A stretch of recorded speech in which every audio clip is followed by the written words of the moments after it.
what I'd like to do, we will be adjourning, but the executive committee has asked Donna to present about the history of the District 9 schoolhouse. But I'd like to ask everyone on Zoom to stay after the presentation for a very, very short board meeting. So today we're talking about the District 9 schoolhouse. So you see the picture of this was just taken this week. You can see Earhart's staging. He's doing a great job restoring, getting ready for the painting. And we have the official name of the museum is the Museum of Shebig History at the District 9 Schoolhouse. That took about 3 or 4 months back in 1998 to come up with that.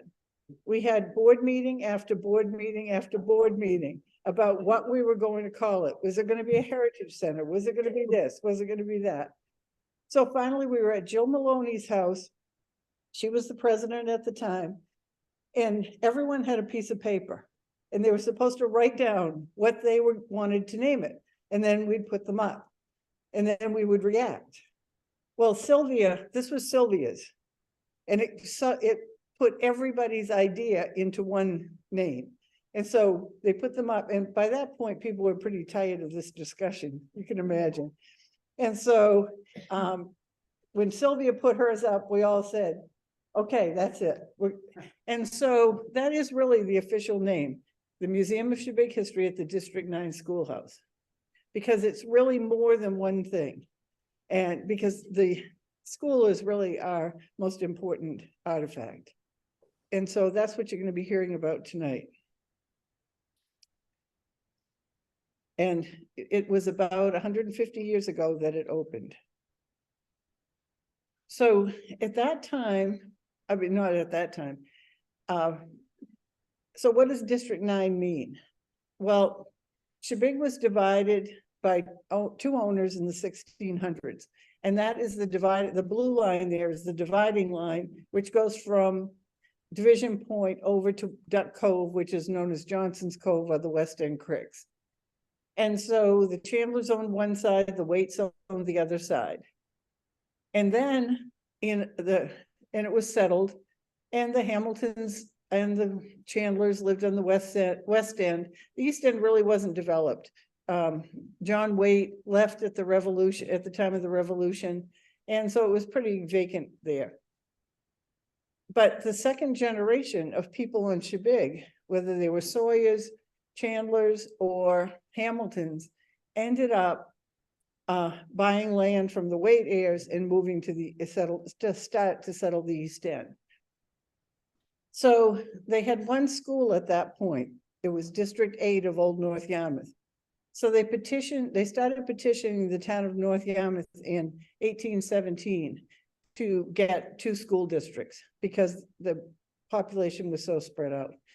And it was approved in 1820, shortly before Cumberland separated from North Yarmouth. And they made 2 districts, District 8 and District 9. District 8 would be the West End and District 9 was the East End. Now you look at that line, that red line, that's the district line between the East End and the West End. And you might think, why would you come up with that convoluted idea?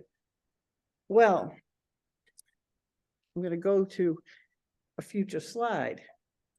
This is 1821, and this shows the names of all of the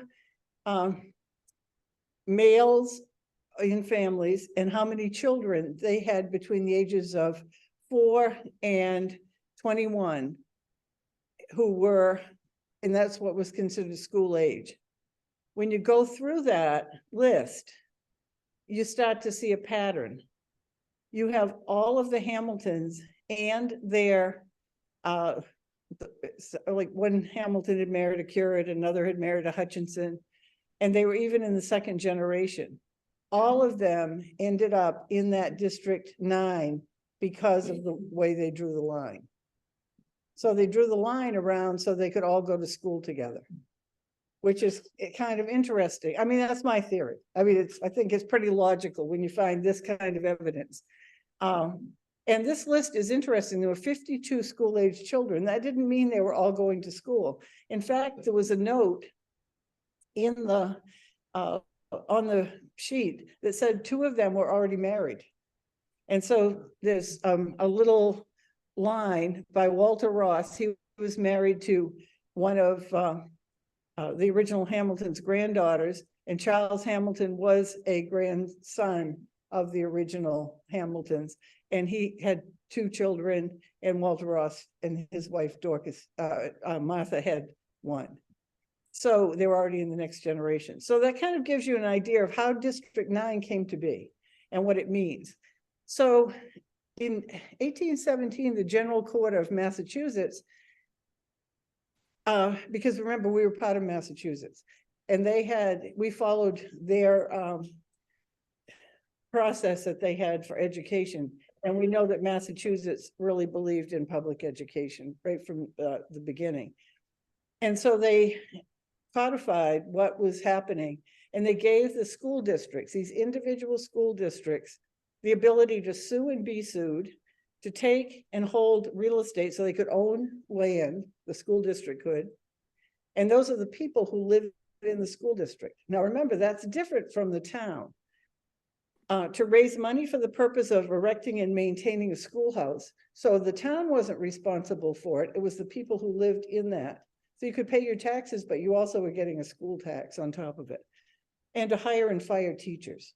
And that went on in Maine until 1896. And as we go through this, I'll make some comments along the way about it. But anyone who went to town meeting today, and you saw how different the school budget process is versus how the town process is, this is nothing new. This was a distinct, the people who lived in that area were in charge. And this is not part of this talk, but I'm going to just, as an illustration, because we actually we don't have any account books for the East End, so for District 9, but we do have one for District 8, which is the West End, that Alice Bowman found on the dump and gave to my son when he was working on a project when he was a little kid. And in that, you can see this, what happened for the West End. They had a school that was inferior, and they decided they wanted to build a new one. They went and they bought granite, so it would have a granite foundation in the 1860s. And then they got in an argument, and they couldn't decide what kind of school they were going to build. And they put the granite out in the bushes and kind of just gave up. In the town report, we keep saying that school's deplorable in District 8. They need to get it fixed. They need to get it fixed. And in 1896, when they changed the law, the first thing the town of Cumberland did was build the West End School, and it has a granite foundation because they went out in the bushes and found it. Whereas District 9 has a brick foundation. So those are little things that people, I'm just using that as an example. The rest of the town had no control over what those people in District 8 were going to do.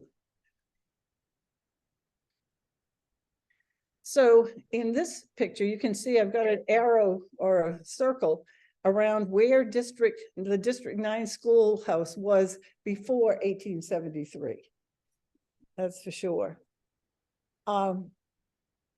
So this photograph is taken about 3 decades after the school was built. And so this is the best picture we have to talk about the architecture and talk about the building. It reflects the Italianate influence. You can see the trim that's up around the eaves and over the windows. And we know that in 1878, there were 78 students with 1 teacher. 1878. And we know that because a girl kept a diary. Now, if we included all the other people that could have been at school, it would be much higher. And remember, this is just the East End school. We had a similar situation going on at the West End. And these were the 2 biggest schools in the town of Cumberland throughout the history of the district schools. These were the biggest. But we know there were 78 scholars and 1 teacher. So over the years after, so this building reflects some changes that were made in those 30 years. For example, the room that's on the back that you can see there, that was added in 1896. That's where we have a meeting room and we have books if you've been in the museum. Out behind is a shed, and that was added sometime in the 1890s. And we know that because it's in the school reports in the town. No, there was never a bell. That's just a decoration. And so there was an outhouse, in addition to the shed, that was a woodshed. There was an outhouse beyond that. Oh, I guess these go down, not up. Okay. So this would be the inside. Again, this is a picture that Lila gave us that one of her relatives had. And it's fabulous because you don't really see interior pictures very often. So this is this was wonderful. I think it was your Aunt Edna, right? Yes. Yes. And so we know in the late 1890s and earlier, they had what they called an anteroom. That was where the primary children were being instructed. And Earhart and I have really been talking about this since we found this out, because we think that where there are closets, that it must have been kind of like an opening. And we think that maybe they would bring the smaller children for recitations in that area. But the superintendent, who was kind of overseeing all of this and had really no control in the district school, he made comments all the time about how deplorable the situation was. And eventually they built that little room on in the back in 1896. And I know when my mother went there in the late 19-teens, that's where it would be sub-primary through 2nd grade went to school. And they separated them out from the rest of the kids because they had so many children. So this is Mabel Hamilton Hill. And the picture on the left, she's about 12 years old. She looks older than that, but we've pretty much documented it. That's how she looked. And the other picture is when she became a teacher, actually, in this school. And she was an aunt to Ray Hamilton. And one of her descendants gave him a diary that she had kept when she was 12 and turned 13. And he then brought it and gave it to me years and years ago. And so we were able to actually capture a moment in time. So we know that the younger children, like my grandfather, Sherman Hamilton, was younger, and that the older girls were helping him with his math. And because she went into that kind of detail, we know at recess where the house, the Federleys, I guess, live there now, but it was like Billy Hill, the Riddles lived there. They called that David's Hill. And they would go up there and play at recess. I mean, the detail that she writes about the whole of, and you'll see a little bit more later, about what life was like is just incredible. And that's just an opening from her diary. So she is the real informant that we have about what was happening in this school. So we didn't just make this stuff up. I'm accused of that often.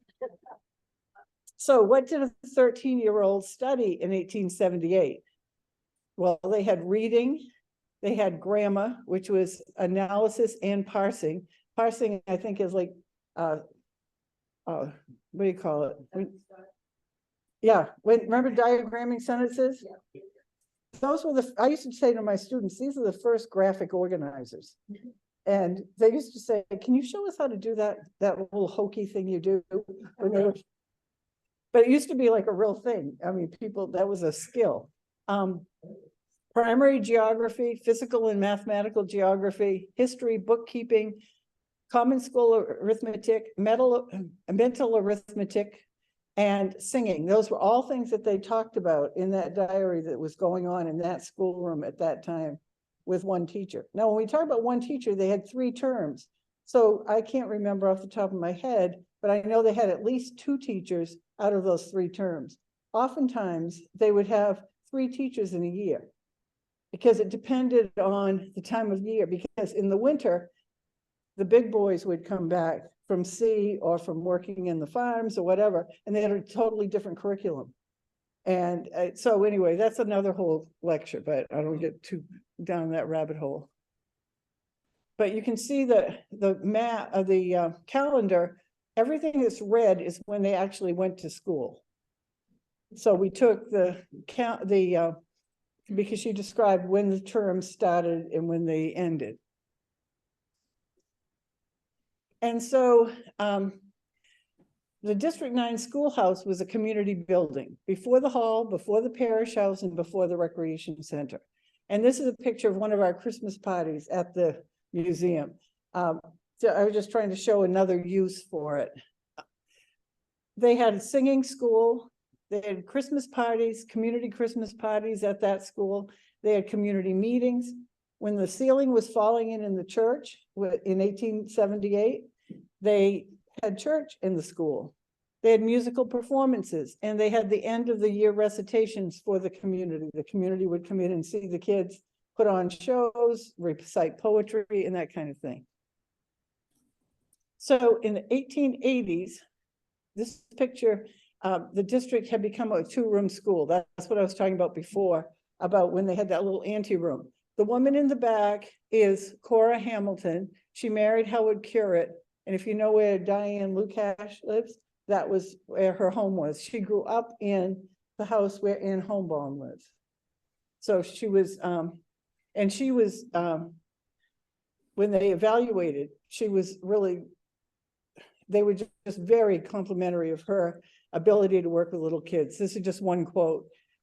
Miss Cora Hamilton in the primary school was very successful. Her amiable ways among her pupils, together with a particular tact she possesses for teaching small children, places her as a teacher in almost an enviable position. And that was about 1890 to 92. Now, Gail, I think that if you see the teacher, I think the boy to the left may be your grandfather. Yeah, I know. I can show you that picture sometime at the museum. And I'll tell you a story that, so this was the young teacher. Well, when they would hire, usually a man would be there for the winter. And once in a while they did have a woman, and they did okay. But they had one teacher who came, and his first part of his job was to beat up the oldest boy that was there to try to show that he was in control. Because this is my mother told me this from her father who went to the school. So so this guy came, and remember, these guys had been sailing up and down the East Coast. They'd been independent, but they needed to learn how to be businessmen. And that's what this school was training them to become businessmen. And so anyway, this guy, I can't remember who it was, but he was so mad at this teacher. He went in the next day. This is a terrible story. And he went up in through, there's a hole in the ceiling, a trap door. And he went up there, and as soon as she got the fire going in the big boiler, he went to the bathroom down through a hole that he made in the ceiling. And so the smell was so bad, everybody had to go home. So that, some of these things that happened back in the day, I'm sure Lila's heard some of these stories. A lot of us have heard these stories about what happened in some of these schools. So this is a big dilemma. Earhart and I, we've had a lot of discussions this week on this. Shutters or no shutters? Now, what do we do about, we're having this restoration done of the building, and do we fix the shutters or don't we fix the shutters? So Earhart came to me and said, do you think they're original? So we found photographs. The ones on the left show no shutters, and they're from about 1894, 5, 6, somewhere in there in 1898. Or maybe 1900. It could be 1900. Because what I did is I found Carol's grandmother, and I put her in several pictures. So you could see, I know when people are born, and then, you know, you can kind of figure out when the picture was taken. And so all of a sudden, she is a little girl in the front row in the picture number 2. In number 3, she's grown up more, and all of a sudden they've got shutters. So we have 2 years. So, and then it kept going, and I can't remember if she's in the last one or not, but I knew enough of the people to know how old they would have been. And so my guess is that originally it did not have shutters. And at first I thought, when Erhard asked me, I figured they did a major renovation in the 1930s. And I thought, well, they probably added shutters then. But then we found the shutters. So so we are now architectural archaeologists.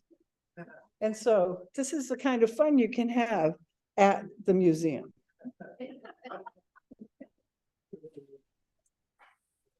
So this is the East End School in 1926.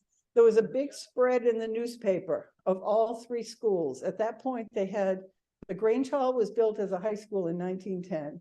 You had the West End School looking the way it does now, and this one. And they had pictures of the kids who were in each one of those schools. This, and the points that they were making is that they had more kids than the other schools in the mainland, but they had no kitchen, no bathroom, no electricity, no landscaping, no drainage. And they, and so that was, also that same year was the last year there was a 12th grade on Shebig for a while. But they wouldn't have been in this school. But those were the big thing. They had decided they were only going to have a 2-year high school, which then kind of disrupted the community for a while. But so all of these buildings, there wasn't one of them that had a kitchen. There wasn't one that had a bathroom, and electricity was just coming to, it only came, I think, a couple of years after that. But what's interesting, they talked about the lack of drainage and how it was like in a swamp, and you can go out and get your feet wet sometimes, you know, out there. There's moss all over the side piece at the museum. So in 1934, people were saying they wanted their kids to be able to get a high school education on Shebig. And these were some of the kids. This is from the 1926 picture. That was the one that was in there for the East End.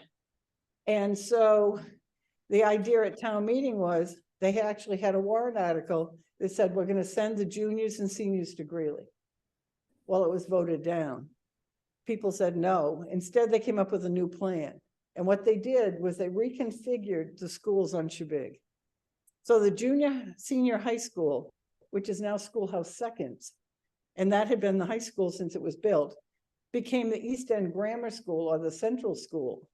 And the East End School, District 9, became the junior-senior high school. And so they really switched. And that was how they handled it. And they convinced the town to let them have a 4-year high school again. Donna, how many juniors and seniors there might have a rough number? I do. In a minute, I think it's written down here.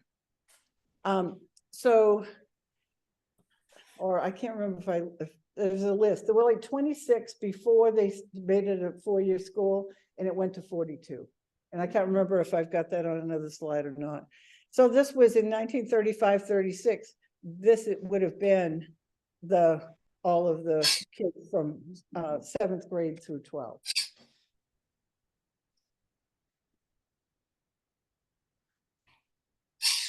So graduation 1936. It's like a sporting event. Shebig Island High School 12, Greeley Institute 10. Woo! We had more graduates from Shebig Island High School than they did from Greeley Institute in and this is right out of the town report. I didn't make this stuff up.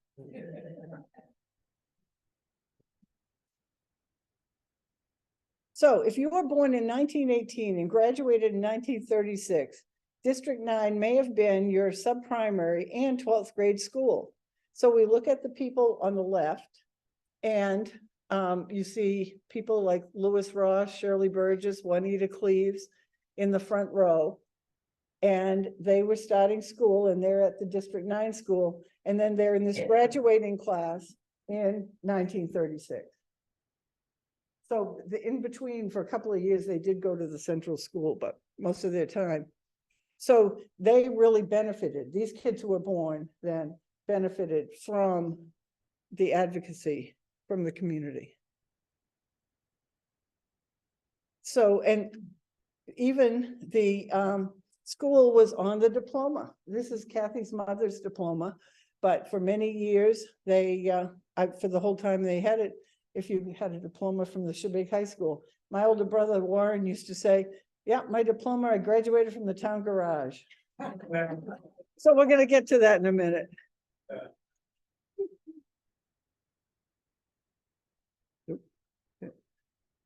So in World War II, these are pictures that Martha let us copy from her album, and that's, so she mentioned these. You can see the boys out by the outhouse out back. You see the schoolhouse where they had like a volleyball or something set up, and just, you know, kids being kids. But what's really interesting about this is you see that this is the 7th and 8th grade are on the right-hand side. They put, left-hand side, they put a petition down the middle as part of the renovation. And so if you look carefully at the museum, you can almost see where there's like the paint is a little bit different. But so they made, so the junior and senior were on one side of the room and the high school was on the other.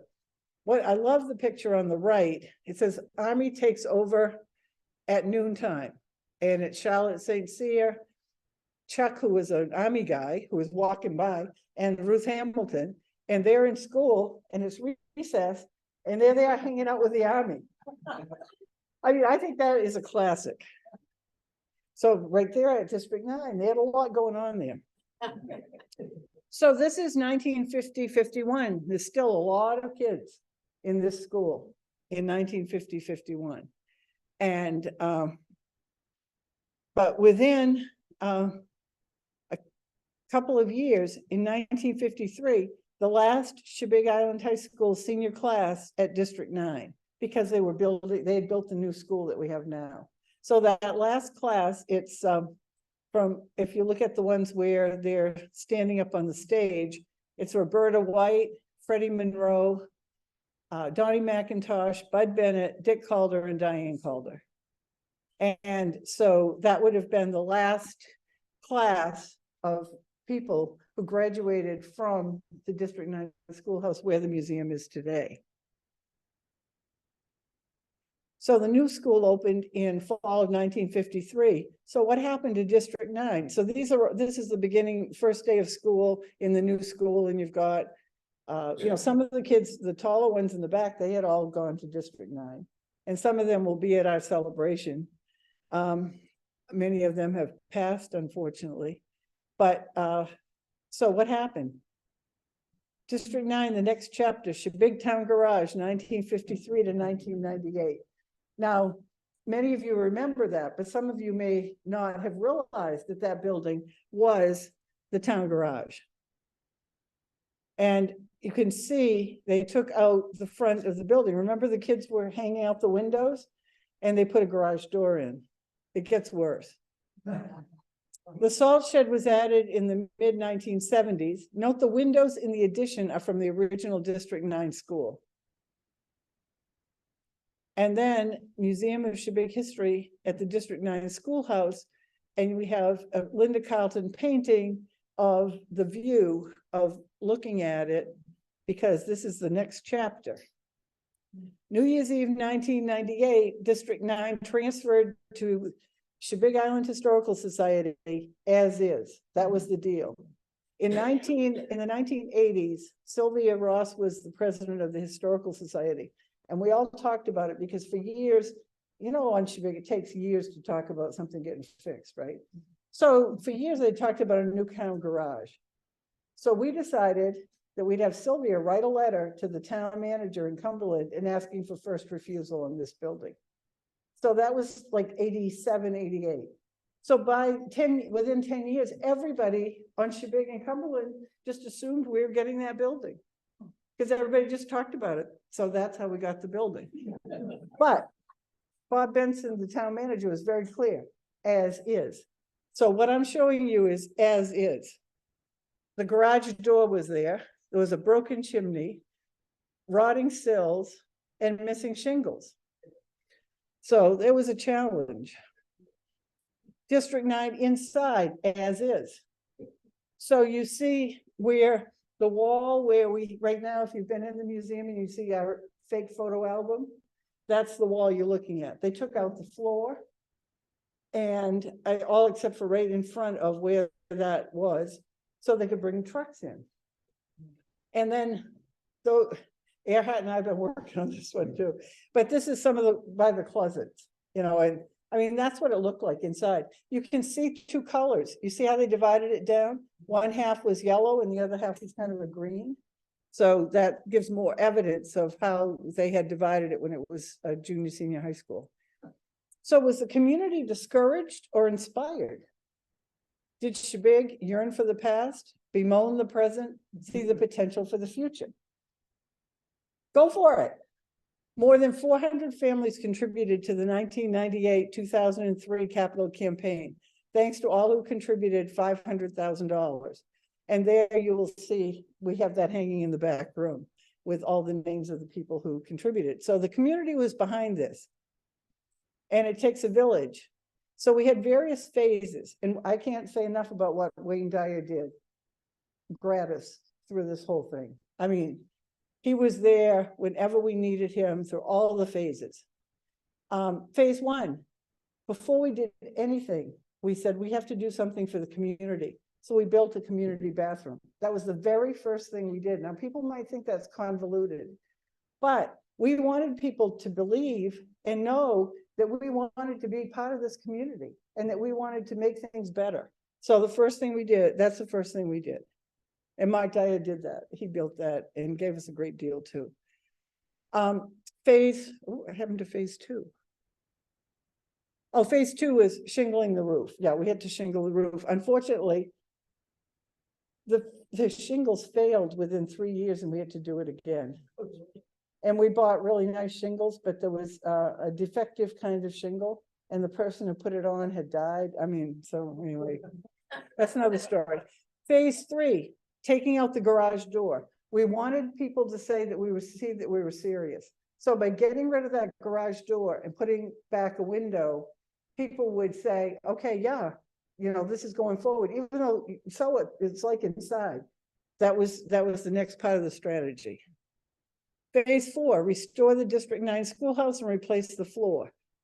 Phase 5, build an addition for a bathroom, mechanical room, and archives room. Phase 6, convert the salt shed into a lobby, office, artifact storage with movable shelves. Phase 7, paint the building. Phase 8, landscaping. So that was all done by August 2002. And so we had a open house and the building was completely empty except for that photograph. And because we were celebrating the building as our most important artifact, and it was a recognition of that fact. And so that was 2002. Then over the next winter, we got serious and we went to Maine Historical and we learned how to create exhibits. And we had 20 years of exhibits and education, preserving the past, informing the present, and planning for the future. The first one was about Mabel. 2003, in her own words, the diary of Mabel Hamilton Hill. We recreated Shebig as a Victorian neighborhood. I was talking to Sue Burgess, who was instrumental in that today, about how meaningful that was. And we were able to go back in time because of that diary. Then that summer, we had a dedication and Ray Hamilton cut the ribbon. He had gone to the school. He was the oldest person on the island at that time who had gone to the school, and he was very happy to be asked to do that. And so 2004, we had that exhibit about the East End. Guess what? We had to do one about the West End, so that was the next one. And so the West End, where Shebig began, 2004. Then Church on Shebig, 2005. Creating Community, 2006. Shebig Education, 2007. World War II, 2008, 2009. That was the first year we had a 2-year exhibit. By that point, this is a lot of work, each one of these to do for 1 year. So we decided to do that. And then from then on, most of them have been 2 years. We've had a couple with 1. 2010, 2011, tourism transformed Shebig. And that's when we, talked about the summer natives and what it was like for the people who were here. And thanks to Michael Hamilton, you'll see a whole series of these dioramas that he's made for us. And we're hoping to use some of those in our new exhibit that we'll be doing. 2012, No Idle Hands. If anybody knows anything about Shebig, people are handy and they are talented. And so this is a folk art exhibit that was curated by Martha Hamilton. You can see Martha over there. And the next year, they threw Artist Eyes, 2013. I call it the dead artist. You have to be dead to be in this art show. That was their criteria because we have so many artists that it would be really difficult. It was even difficult then. I mean, Kathy can tell you, she worked hard on that. And what they did was find something that would represent everybody that could possibly be there. And that was very successful. Then we did Treasures of the Museum, 2014 and 2015. And this is kind of the prototype for what we're thinking about for the permanent exhibit. And if you look, you can see in the middle, that's the post office. So that could be, 1 year we might have a business, and that business could be the post office, or it could be a store, or it could be something else. There's some things about agriculture and, just, you can go in a lot of different directions. Architecture, 2016, 2017. Again, Michael made us a diorama. We were able to show every pin had a color, and we could look at Shebig, how it developed in the 1800s by the color of the pin by decade. And we, Shebig's Maritime Enterprises, 2018, 2019, Cap Leonard and Toby Webb did an incredible job on that exhibit. And finally, Growing Up on Shebig, 2022 and 2023. And there's just a couple of shots from the current exhibit. So what else happened? I'm almost finished. What else happens at the District 9 Schoolhouse? We do research for the town of Shebig.